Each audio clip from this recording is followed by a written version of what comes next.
Sport Fishing on the Fly is brought to you by Maui Jim Sunglasses. First Tellurium Corp., the future of mining. And Hardy Rods and Reels. Good day, everyone. Today on the bench, I'm going to bring you up a little version of my Enticer nymph. This was my electric Enticer, using some brighter materials. Let's go over the materials we need to tie this fly. It's a very effective pattern and nice and bright, very suggestive, and the fish like chasing this one. We're going to start here. I'm going to be using a Tiemco barbless jig hook size 10. And for the thread, I'm going to be using some 8/0 red thread. For the tail, I'll be using some Krystal flashes in pearl red. That's a nice attractive color. You'll see a lot of the old English patterns have red tails. There's a reason for that. It's very visible in shallower depths, almost any depths actually. Semperfli wire, we're going to use some bright silver wire here to help me along with my little collar on this fly, which will be a dubbing brush. I'm going to use some of this nice guard hair off a Hares mask for the collar. And the body, and a little secret sauce, is going to be the Ice Straggle Chenille here from Semperfli. You can use different colors, of course, for that. And on front, I've got a really nice tungsten slotted cool beads here from Togans. These are nice heavy beads, get you down there. So you can fish this fly in rivers or lakes, whichever you like. You want to hang it under a indicator, that'll work for you just fine. You want to drift that along any current in streams or rivers. That'll get you into some really nice fish. So let's get started here. Get one of my hooks out and get the bead in there. Slotted beads, of course, for your jig hooks.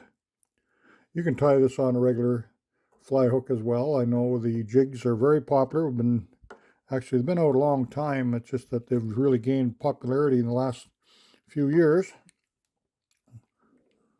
I'm going to turn this bead so it doesn't have the slot exposed on the bottom so much.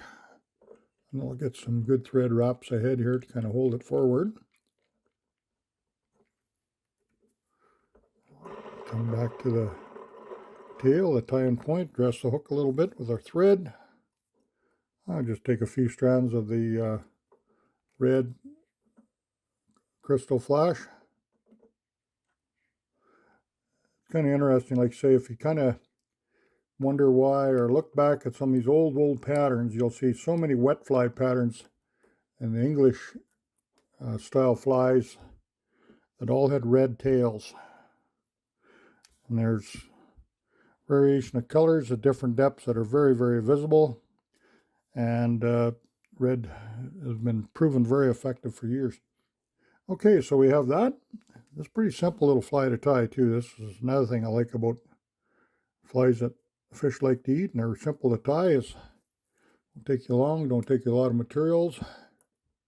Tie a few extras to give your buddies when they're watching you catch all the fish. And now when I wrap this on, I'm just going to kind of preen out the legs here on this ice straggle.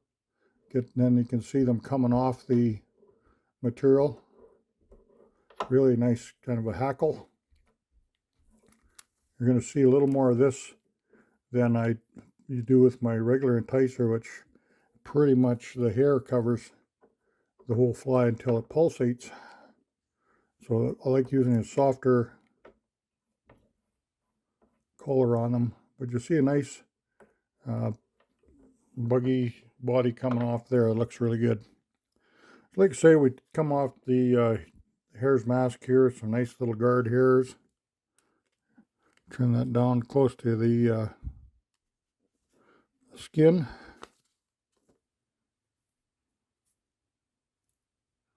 You want to make sure you have the hair stacked, the tips. Here's some other that have got the tips already lined up really nice. So what I'll do, I'll come back here. The step I always forget something while I'm talking is this nice light, extra fine wire. Small is a little bit heavy for that. This will make you a nice little brush. I'll take a little of my dubbing wax, just put on the little bit on that wire. That'll just stop that hair from falling out when I'm spinning. If you don't have an ore vise, you can use a dubbing blocks are really good. I would suggest getting that if you're in a lot of these nice collars. I just trim those butts down nice and even. Lay the tips in there. And then I'll just spin this in reverse. Now I've cut that fairly short on this fly. You can go actually even a little longer collars if you wish. And then when I wrap my collar, I preen it back. So you can go with longer hair in the collar, which would be very, very good as well. I'll show you a couple of versions. This will be more of a nymph version. Get some good turns here. My red. Get a couple in here. You can put head cement on there if you get a couple turns like that. Good whip finish. It's not going to fall apart on you. This is a fly that'll breathe really nice. Little collar on there.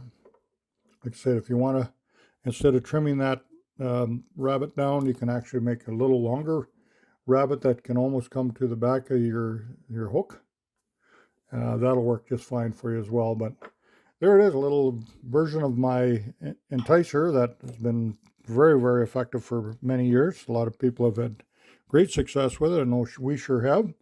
And this is what I call my electric Enticer jig. So there you go. Thanks again for watching. We'll catch you again real soon.